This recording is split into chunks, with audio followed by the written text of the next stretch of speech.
Hello, my friend. Welcome to my show, Chronicles of a Learner RN, and thank you for listening. My name's Ritika. I'm a registered nurse working out of Melbourne, bringing my experiences and learnings to a wider audience. Today, we'll be talking about coagulation and the diamond of death. There's no case study today, as I haven't really seen this play out in person rather than just learning about it at uni and work. So we'll just start from the start and we'll work our way through. So to begin, trauma. What is a trauma? Well, it's defined on Google as severe physical injury that leads to physiological dysfunction. Examples of this include injuries sustained in motor vehicle accidents, motorbike accidents, multi-organ injury, falling from a significant height, being shot, being stabbed, hemorrhaging, etc., etc.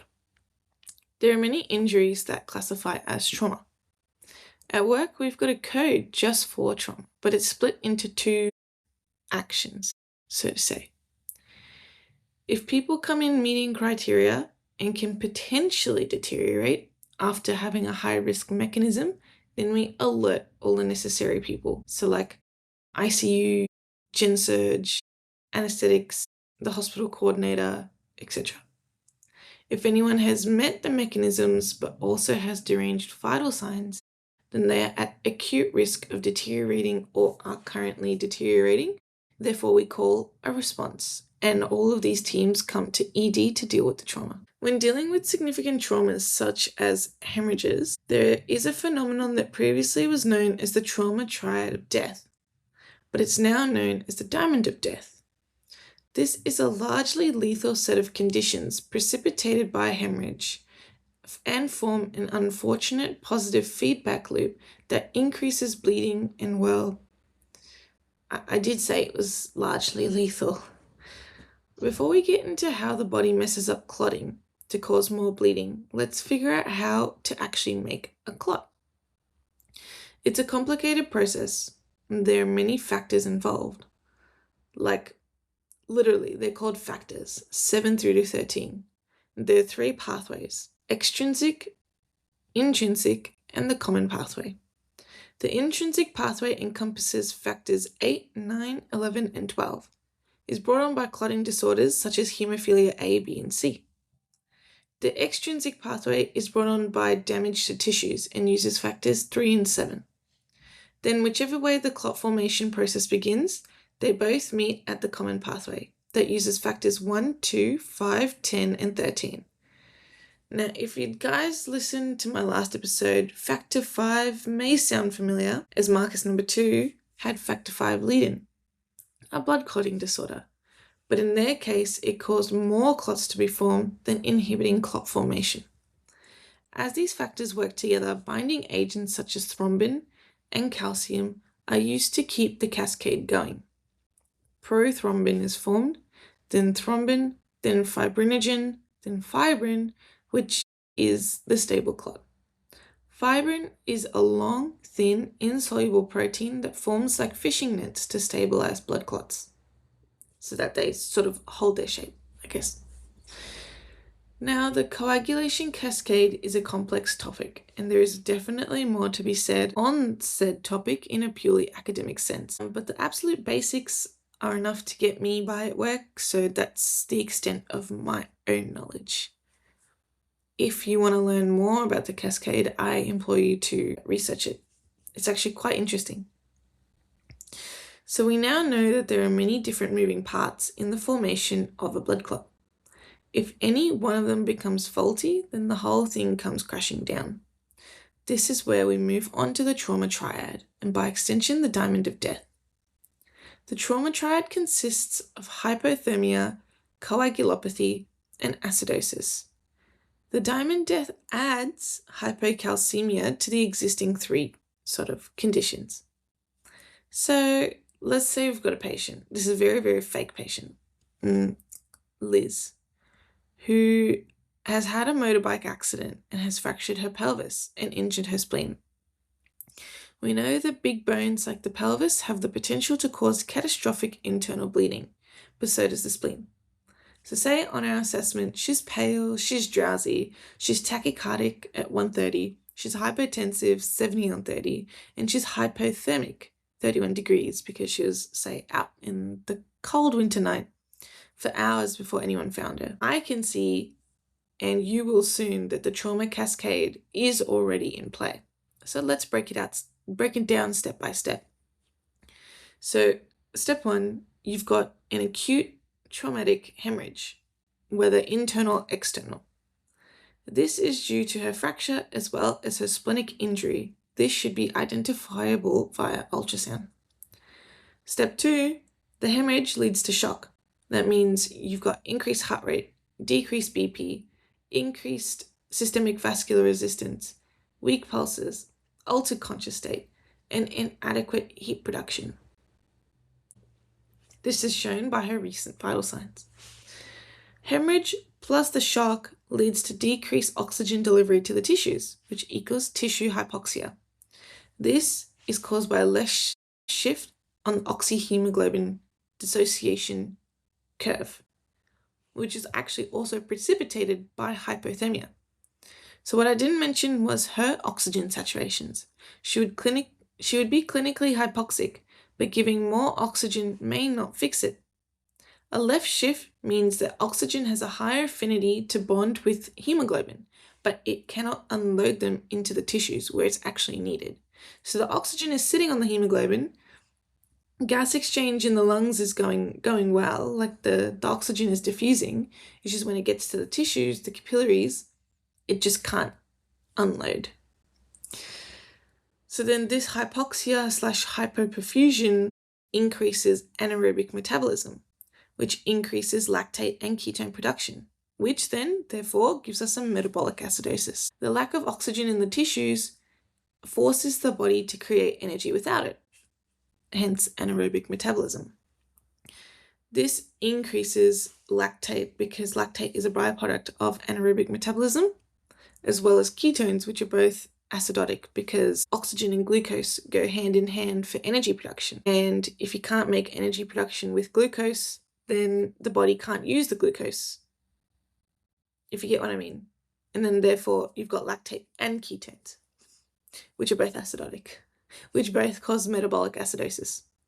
So then the metabolic acidosis causes cardiovascular dysfunction and reduced contractility. So the acidosis itself directly affects contractility, but this is at pHs less than 7.1, so like a very, very severe acidosis, because lack of ions such as potassium and calcium increase the risk of arrhythmias and sort of impact the action potential of the myocardial tissue. But we're getting very, very technical at this point. But on top of affecting contractility and sort of the electrical rhythm, it actually also is further worsened by decreased circulating volume and preload, which then further reduces arterial CO2 and O2. Because if you think about it, if we've got increased heart rate, decreased BP, just like reduced blood volume, then obviously you're going to have less circulating volume. Less circulating volume means less volume making it back to the heart, which equals less preload. So that was step 5. Step 6, and the acidosis sort of causes platelet and coagulation dysfunction, which then leads to coagulopathy, impaired thrombin production with pHs less than 7.2, and then difficulty clotting. So the acidosis itself also messes with the coagulation cascade. By impairing thrombin production, we sort of mess up that last bit of the stage, so you can't get fibrinogen, and then you can't get the fibrin to hold the clots together, so it increases bleeding. So then the acidosis is worsened by the coagulopathy because on top of the hemorrhage that's already going on, you've got new hemorrhages or sort of added hemorrhage thanks to the clotting issues, plus the hypothermia. So now that the body can't clot effectively, the hemorrhage just gets worse, which pushes the acidosis to get worse, which pushes the coagulopathy to get worse, And step 8, this is my unofficial step 8, Bob's your uncle, you're dead. Because basically, well, it's a pretty scary set of events, isn't it? But only recently did the effect of calcium in all of my 8 -1 steps become known or even understood. So now, instead of the trauma triad of death, that is called the lovely diamond of death, because there's 4 aspects now. If we think about it, calcium is crucial to all aspects of the trauma triad.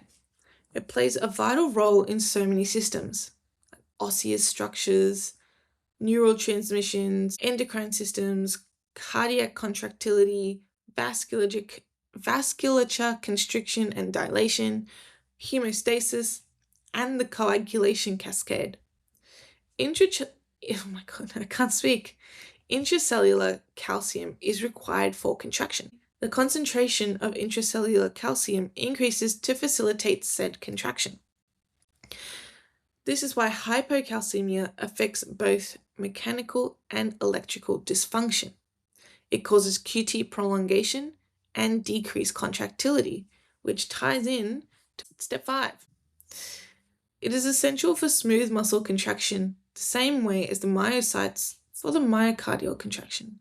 Therefore, hypocalcemia also equals hypotension. Funny. It also acts as a binding agent for a whole bunch of clotting factors in the coagulation cascade. It attaches said factors to platelet membranes and aids in the conversion of fibrinogen to fibrin. In trauma patients, coagulopathy develops alongside hypocalcemia. So, calcium in the triad of death. Obviously, it just, as I just mentioned, that's how it sort of affects coagulopathy. It affects acidosis by decreasing cardiac output equals hypoperfusion equals acidosis. But then, say you're trying to do a massive transfusion protocol, the acidosis is actually worsened. And I'll get back to that in a second, why hypocalcemia is worsened by massive transfusions. Decreased drug metabolism is a side effect of hypothermia. Then this leads to increased concentration of citrate from transfusions, which is not metabolized and binds to calcium, which worsens hypocalcemia.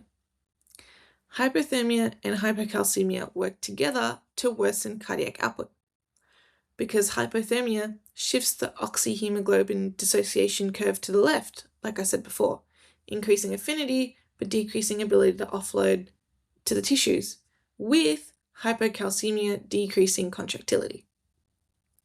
So I realize the last 5 minutes of me rambling may not have made sense. So to recap everything in one lovely paragraph that I've written here, basically, contractility is affected on 2 fronts. 1, hypovolemia from the hemorrhage itself, decreasing circulating volume and preload. And 2, through hypocalcemia, affecting the action potential. This, in conjunction with the left shift on the curve, thanks to hypothermia, significantly reduces oxygen delivery to the tissues, despite higher affinity, which leads to tissue hypoxia, anaerobic metabolism, acidosis, which all work in harmony to ensure you die. I think it's fitting. So, I mentioned before that massive transfusion protocols can actually worsen hypocalcemia. Why is that? So, when you give blood, let me just read what I've written here. I've written it in a lovely sort of fashion. Whole blood has citrate as an anticoagulant agent. If you've ever given plasma donations, citrate is actually what they use to give your red blood cells back to you. So this is why they give you the quickies, the little calcium chews when you get your tingly tongue, because that's the citrate that's being sort of given back to you. However, in the average Joe, like you and me, the liver can metabolize 3 grams of citrate in 5 minutes. But when you're hypothermic, due to decreased metabolism and hyperperfusion, blah, blah, blah, blah, blah, citrate is not metabolized. Therefore, it binds to the remaining calcium, which is probably already low in your body, which further worsens hypocalcemia. Therefore, hypocalcemia needs to be addressed with just as much fervor as the acidosis, hypothermia, and coagulopathy. This is done through giving calcium alongside the massive transfusion protocol. So that's the diamond of death in a nutshell. But there is another complication of coagulopathy that's lethal, but was not mentioned. DIC, disseminated intravascular coagulopathy. I'll only delve into this quickly as the brunt of this episode is on the diamond, but it's pretty important to keep in the back of your mind. DIC is extremely severe, sometimes lethal, a paradoxical condition where the body begins to clot too much and as a result uses up all of the clotting factors and begins to hemorrhage. It is never a standalone condition. It is always a complication of something else, like sepsis, cancers, trauma, severe liver disease.